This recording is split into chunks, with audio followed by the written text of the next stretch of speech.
İndiki sadə zaman forması, ikinci hissə, present simple, B paragrafına baxırıq.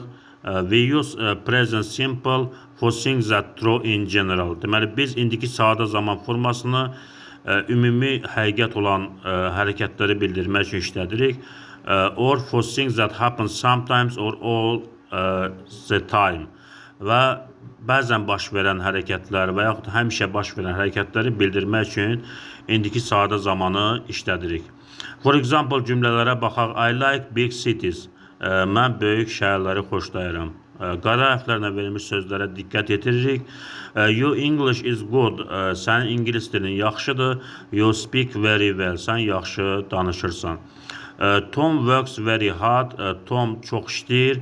He starts at 7:30 and finishes at 8 o'clock in the evening.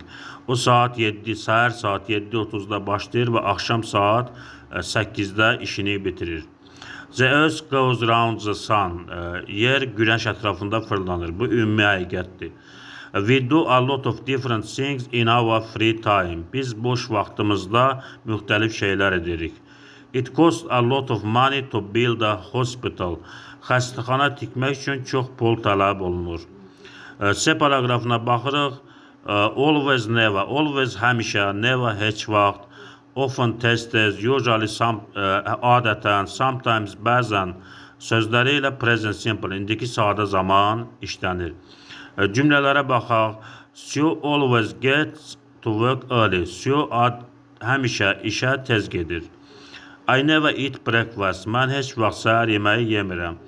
We often go away at weekends. Biz həftə sonları həmişə harasa gedirik. Mark usually plays football on Sundays. Mark adətən bazar günləri futbol oynayır. I sometimes walk to work but not very often. Mən bəzən işə piyada gedirəm, lakin çox da tez-tez yox.